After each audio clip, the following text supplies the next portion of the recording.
in 2 Canadians will get cancer in their lifetime. That's such a huge figure. 1 in 4 people will die of cancer. And as Muzammil has already pointed out, cancer is the leading cause of death in Canada, having overtaken heart disease now. The good news is that 50% of all cancers are preventable by modifiable lifestyle factors. And if we can eat well, keep a good body weight, and do some physical activity, we will prevent at least 1/3 of all cancers. A common question I get is cancer due to my genes? And actually it's only 5 to 10% of all cancers are due to the genes that we are born with. The rest is environmental, and it is estimated that 50% of all cancers are due to modifiable lifestyle factors. And this is recognized by the International Cancer Guidelines, and the Canadian Cancer Society is also very clear on this. They talk about living smoke-free, being sun-safe, having a healthy body weight, eating well, being physically active, and other lifestyle measures like sleeping well and stress management. The really worrying thing now is, at the moment, is that over the last few decades there has been an increase in 13 different types of cancer in our under 50-year-olds. That is way too short a time to be due to our genes. That has to be our environment and the way we are living. And so even more important to start talking about these things. So what is a healthy diet? Well, a healthy diet is definitely plant-based. There is absolutely no doubt about this. It is whole food, so we don't want lots of processed food. We want it to be food that we actually recognize. And it should be low in the bad fat, low in the saturated fat. And we know that saturated fat is just a code word for animal products. It must also be sustainable and affordable and accessible and culturally adaptable and healthy for our planet. And unfortunately, it is none of these things. There is so much literature supporting the benefits of plant-based nutrition for individual health in all the chronic diseases, including cancer. And the great thing is that the national guidelines, the international guidelines, and the country-based guidelines are now catching up to this. We have a fantastic Canada Food Guide now. The problem is that it is not being put into place in our institutions. And our cancer guidelines are also very clear on this, and we'll talk a little bit about this through the presentation. So how can we think about how disease develops in our body? And when we understand this, we can really understand why plant-based nutrition and other healthy lifestyle factors can benefit us. So we can now think about disease as developing from common factors such as microbiome alterations, we'll talk about that later, epigenetic changes, these are changes in the expression of our genes, and cellular injury and stress. And all of these things cause inflammation in our body. Inflammation is a core feature of all chronic diseases, and that inflammation feeds back and causes more of those things that are causing damage in our body. The great thing is that plant-based nutrition and all the healthy lifestyle factors can impact those beneficially. It can promote a healthy microbiome, it can reduce cellular stress, and it can promote changes in the expression of our genes that actually promote health.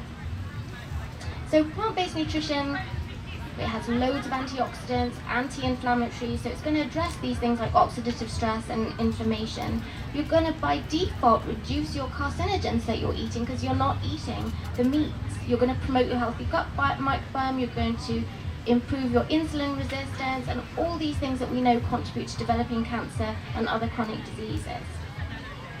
So let's talk a little bit about some of the studies that we have to show the benefits of plant-based nutrition for cancer. And we'll start with showing, I'll just highlight a couple of the studies. These are really famous studies showing that vegetarians and vegans have a reduced risk of getting cancer. So we have the Adventist Health Study 2 from the US, we have the EPIC Oxford study from the UK. They have 96,000 people in one, more than 60,000 patients in another one. And these researchers have studied these populations for decades. And they show that if you are vegetarian, you will reduce your risk of getting cancer by around 11%. If you then become vegan, you reduce your risk of cancer by even more, around 18%. And if you have a hormone-driven tumor, or if you're looking specifically at the female-specific tumors, the male-specific tumors, which we considered to be more hormone driven, you're seeing a 35% reduced risk by being vegetarian or vegan. And the researchers have also put all these studies together, and when you do that, you come out with a more robust answers to a more reliable answer. And these meta-analyses and systematic reviews have also shown the same thing. 18% reduction in vegetarians, 15% reduction. I'm doing it back to front now. So if you're vegan, you're even better. And the nice thing is that we're seeing in the literature, in our really good medical journals, articles promoting plant-based. There's an article that came out last year from 2 researchers at Memorial Sloan Kettering. So this is one of our top cancer centers, showing that when they reviewed all the literature, that their results showed that plant-based diets reduced cancer risk and reduced metabolic disorders in the survivors. So it's so great to see this in the literature. The problem is we're still not getting this out to the public. Now, what about when we look at, once you've had a diagnosis of cancer, can you change how you do afterwards with plant-based nutrition? And the answer is absolutely yes. We see from the Global Burden of Disease study, this is a study that's quoted very often, it was published in 2019, and they looked at risk factors all around the world. And this specific study that I'm talking about now, published in 2019, looked at 195 countries around the world and looked at dietary risks and the risks and mortality. And they found that 1 in 5 deaths could be prevented from improving your diet. Poor diet is the biggest risk factor for dying, even bigger than tobacco smoking. So I'm going to say that again. This study showed that the top risk factor for dying of cardiovascular disease and cancer is poor diet.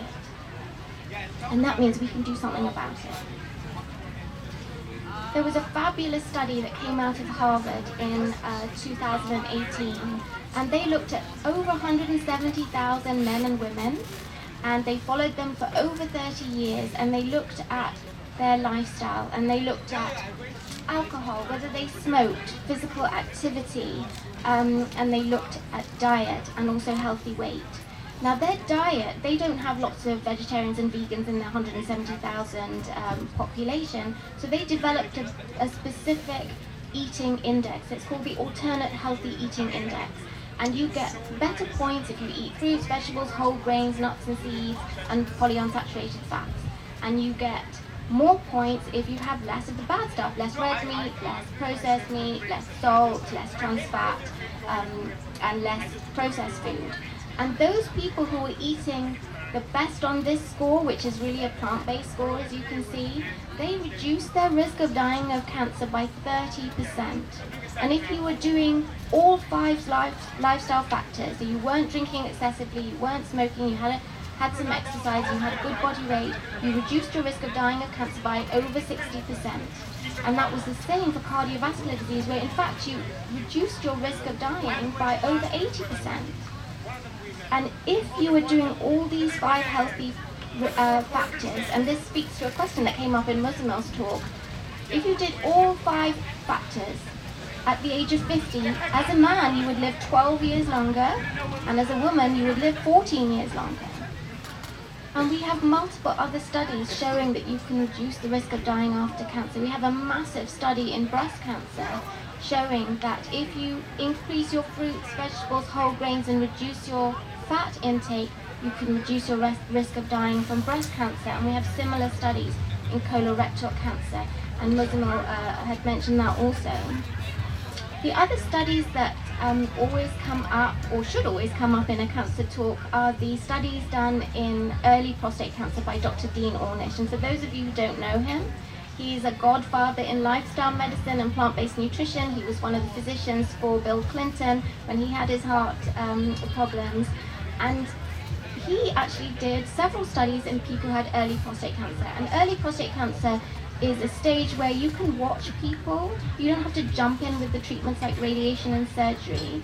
And what he did is he took a group of these people, and half the people got standard care, and the other half were told to eat a vegan diet, do some exercise. They got group counseling and they had stress management included. And those people who had all these healthy lifestyle measures, they slowed the rate of progress of their prostate cancer. So at 1 year, on average, their PSA, which is a marker of the activity of the prostate cancer, actually reduced compared to the group who didn't do it, where it progressed. And at 2 years, only 5% of that group needed to have radiation and surgery and active treatment compared to 27% in the other group. And the other studies he did, just so mind-blowing, he actually did biopsies on the prostate of people before and then 3 months after doing these healthy lifestyle changes. And he found you can change the expression of your genes in 3 months after doing healthy lifestyle factors that we can all do. And the gene expression showed upregulation of tumor suppressor genes and downregulation of the tumor promoting genes. He also found that you could lengthen the telomeres. These are the caps at the end of your chromosomes which protect them. Longer telomeres mean longer length of life and less chance of disease. So this is incredible stuff. So let's talk about some of the individual components now of the diet. If we look at fruits and vegetables, there was a fabulous review in 2017. They looked at 95 studies on this question, and they found the more fruit and vegetables you ate, the lower your risk of getting cancer, and the best level was 10 fruits and vegetables a day. So I'm not sure that I make that, but that would be the goal to get the best outcome. If we look at whole grains, a systematic review looking at all the studies showed that for every 90 grams of whole grains you had per day, you reduced your risk of dying from cancer by 15%. What about legumes? Well, we have studies on those as well, showing a reduction in the risk of dying of cancer. So these are all, our beautiful plant-based diet components. And in the legume section, we have to talk about the soybean. Again, Rosamil got this question before, and this is the myth that just will not die.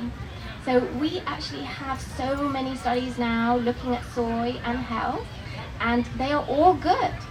We won't grow man boobs, we won't reduce our fertility, and we will not increase our risk of breast cancer.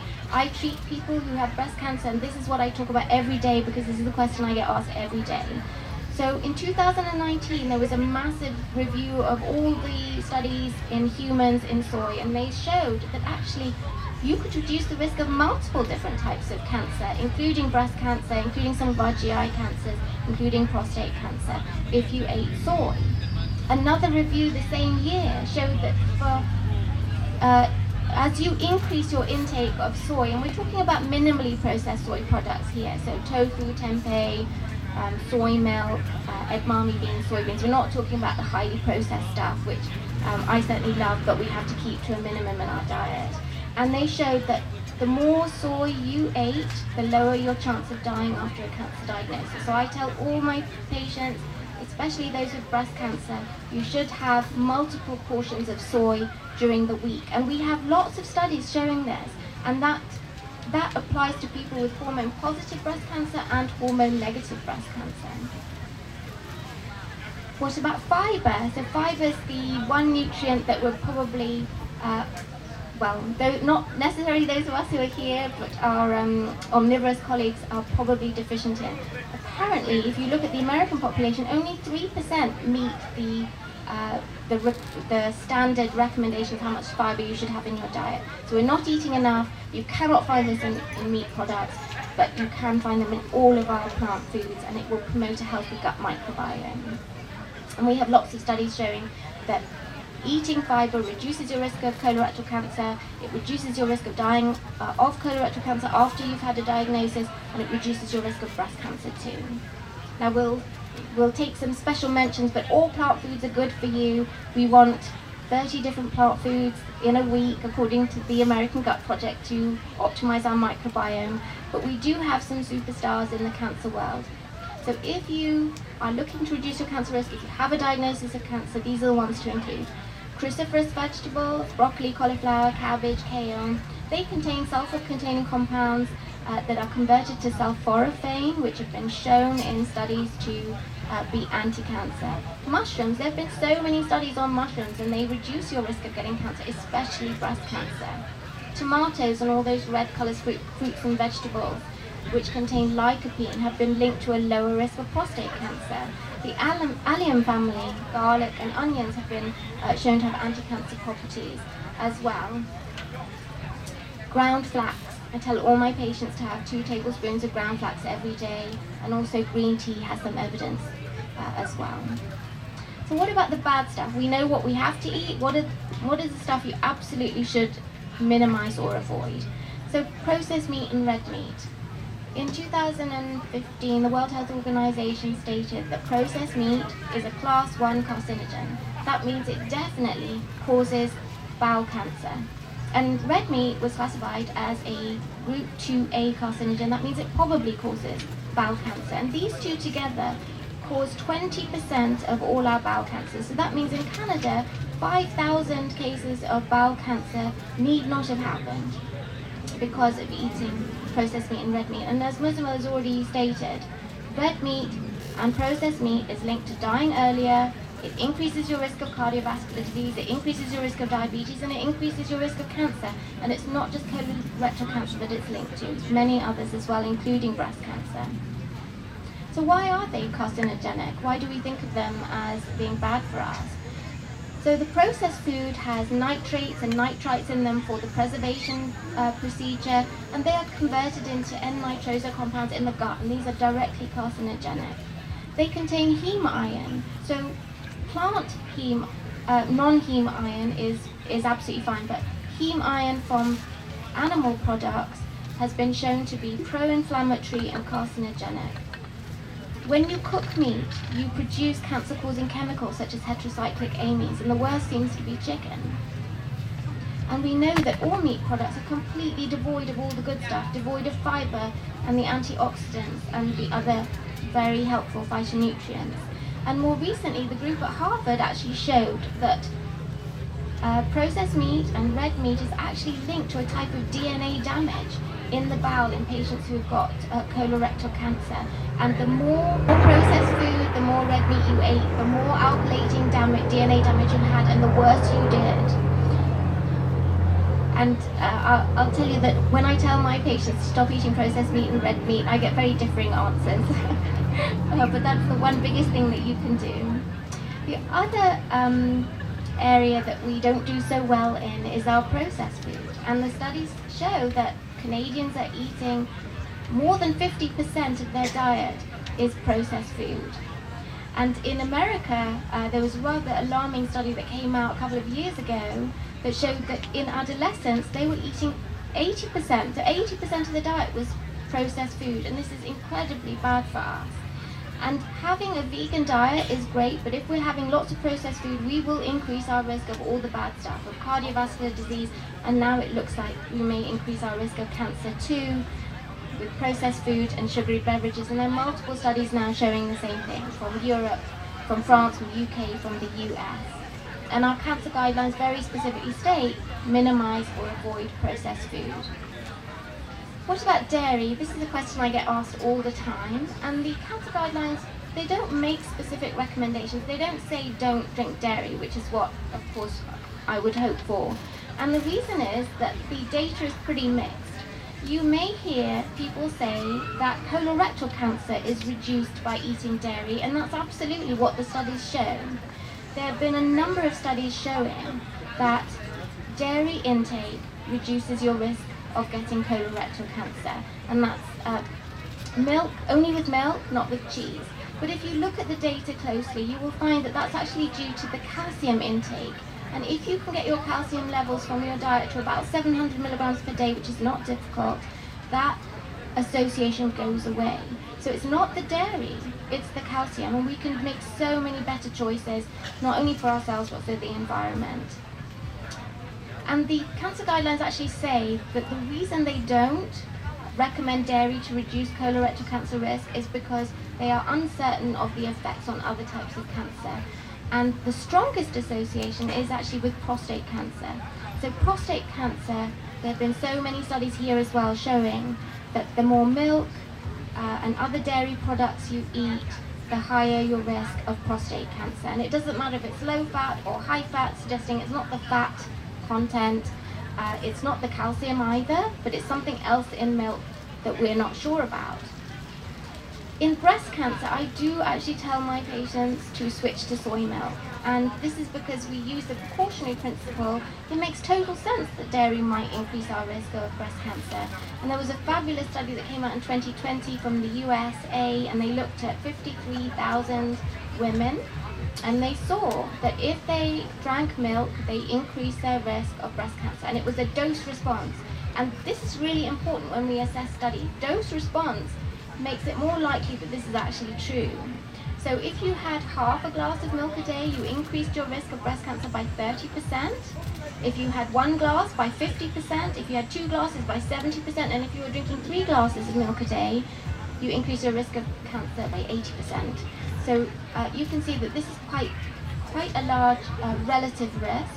And they also looked at people who were drinking soy milk instead. And if you were drinking soy milk, you reduced your risk of breast cancer by 32%. So it seems like such an easy thing to do and be extra cautious. And as we said, there's always better choices to make than dairy milk. And dairy has estrogen in it, it has bovine growth hormones, it's got saturated fat.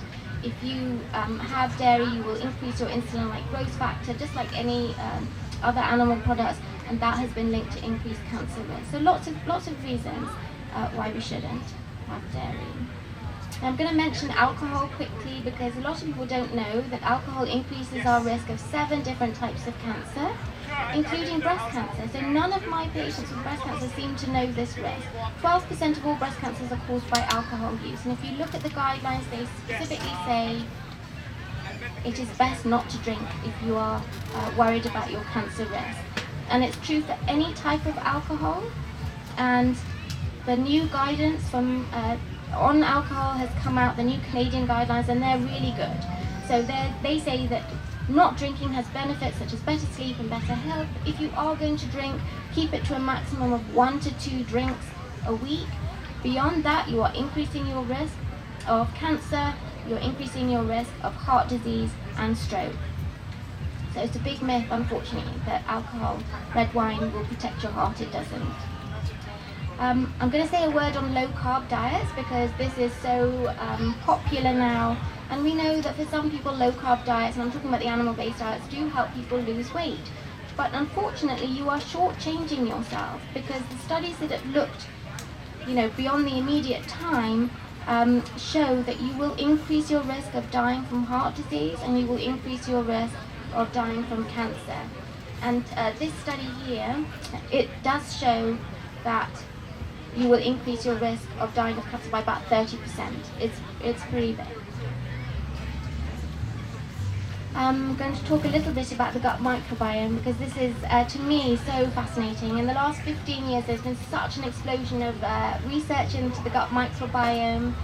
Did you know that we have 100 trillion microorganisms in our gut?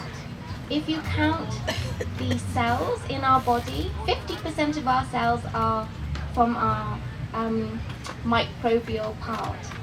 If you count our genes in our body, 99% is from these microbes.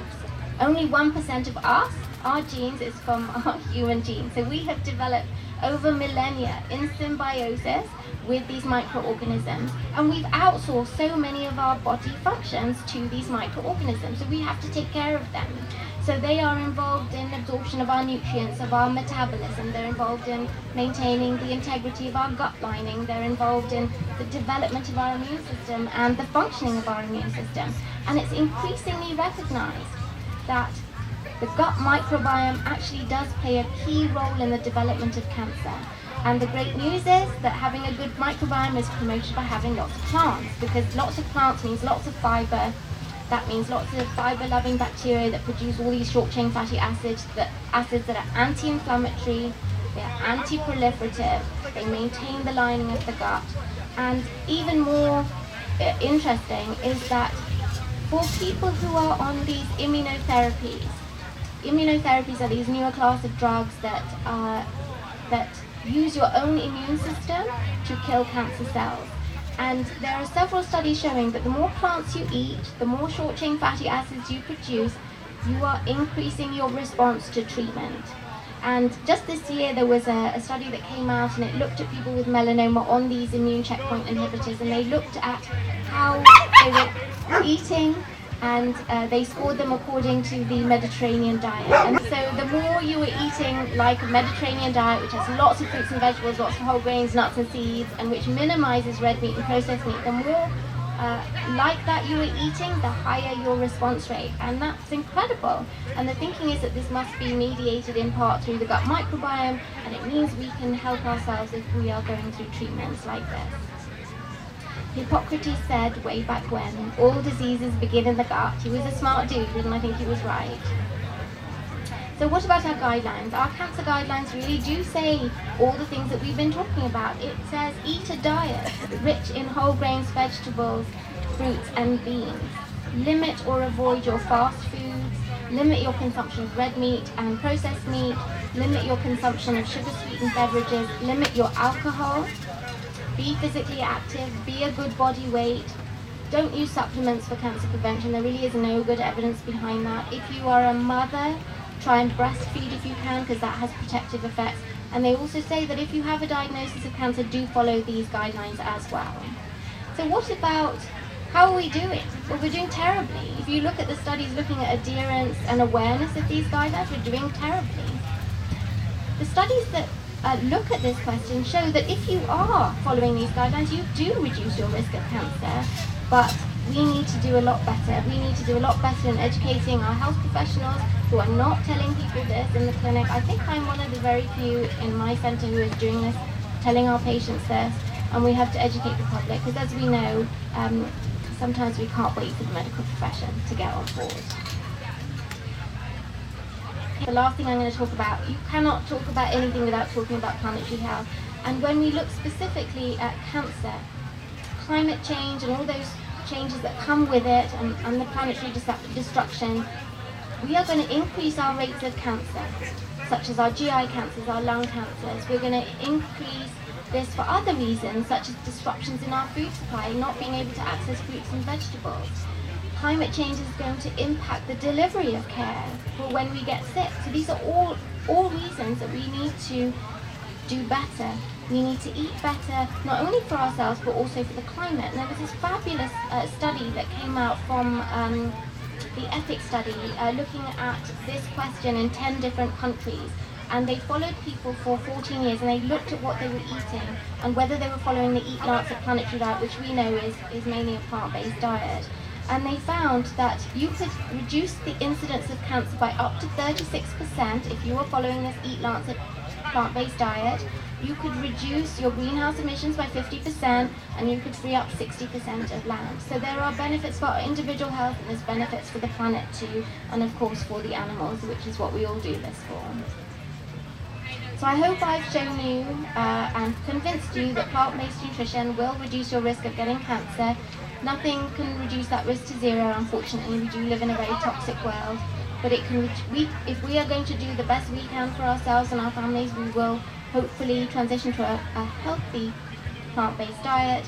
If you do have a diagnosis of cancer, you can improve how you do afterwards by eating a healthy plant-based diet, and of course we can help the planet as well. Thank you.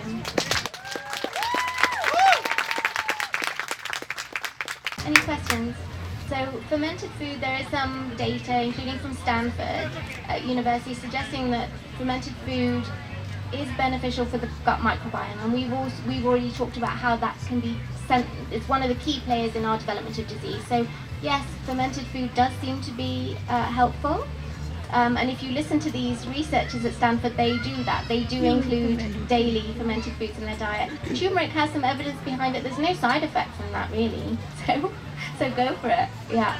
We're asking about the benefits of turmeric. So there is some data to support that, and there seems to be no real downside for taking these natural products and having it in our food as well. So that was the question. Eating meat increases your risk of getting cancer, specifically processed meat and red meat. there's a lot of evidence suggesting that it will increase your risk of getting cancer. If you look at other studies, so for example, there was a meta-analysis where they pulled all the studies in breast cancer, and they showed that the more saturated fat you ate, the worse your outcome after diagnosis of breast cancer was. So saturated fat, as we've said, is just a code word for animal products. That's where you get it from. So for those of us who are vegan for ethical reasons, we do suggest 100%. We want 100% plant-based food. But if you're talking about health, and that's, you're just on the narrow path of your individual health, then, having 85%, 90% of your diet from plants is going to get you a very healthy diet. You don't have to be 100%, but we know that there are better choices to make, and that you can not only survive on a plant-based diet, but you can thrive on it. So there are some great resources out there, and one of the resources that I recommend to my patients is the Cancer Nutrition Guide that our peers here have actually done. Amy Symington is one of the people who's done that. She works out of Toronto. So if you go to Gilders Club Toronto, there's a resource tab, and you can click on that. It's a free PDF that tells you, the best things to eat. There's also a wonderful book called The Cancer Survivor's Guide by Neil Barnard, and also a fellow dietitian whose name escapes me at the moment, but that's a wonderful book I recommend to my people too. PCRM has lots of great information. If you go to the American Cancer Society, they have great information too. So the question is, what about all these foods that are coming up now, the processed foods like the fish nuggets and the Beyond Meat and all of that? So they have to come under the bucket of the processed foods. So we do want to minimize processed foods. I think of those as transition foods.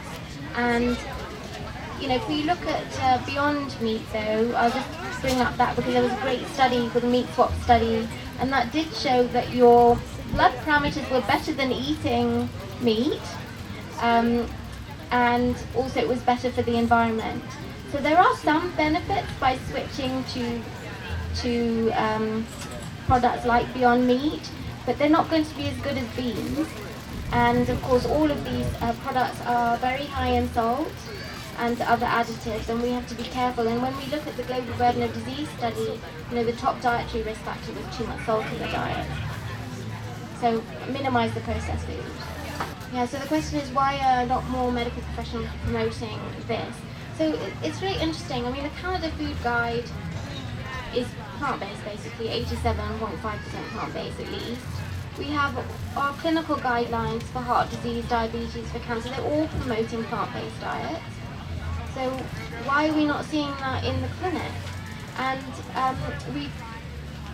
we have to do better, but as Muzammil already said, we don't get that education during our medical school training, during our residency, or even our specialist training. I mean, I became vegan 10 years ago, so I was 42. I'd been practicing for many years at that stage. And even then, when I went vegan for ethical reasons, I had no idea about the health benefits. That came later. It was only because of my study. Muzammil said it was only because of his personal study that happened. So that's absolutely why, Muzammil and I do this, because we want to educate health professionals. That's why we formed Plant-Based Canada, to educate health professionals, the public and policymakers on these benefits.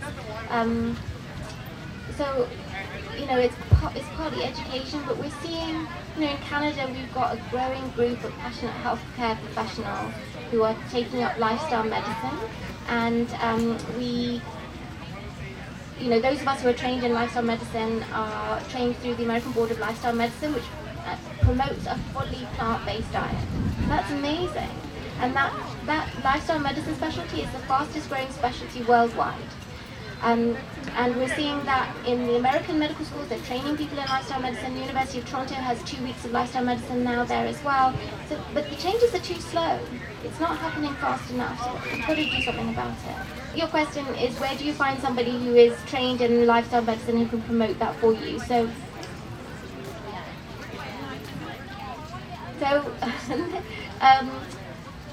if you look at our directory on Plant-Based Canada, we've tried to put a directory together for plant-based health professionals, but even then, you know, people find it difficult to get in to any family practitioner you can't get into.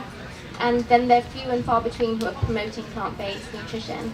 But there are some people, so the Aroga Clinic is a lifestyle medicine clinic that is in BC, but they have people in Ontario who are doing that, and it is OHIP covered. So if you go to Aroga Clinic, just Google it, and you can self-refer if you want to look into that. There's also the Canadian Clinic for Lifestyle Medicine in Etobicoke, run by Dr. Amin Ladakh. So he is taking patients, and he's a family practitioner, but he can also do just the lifestyle piece of it as well. And then the other place to get information is, for the previous question, is nutritionfacts.org. Amazing, that's Dr. Michael Greger, of course, and yeah, he's amazing. Thank you.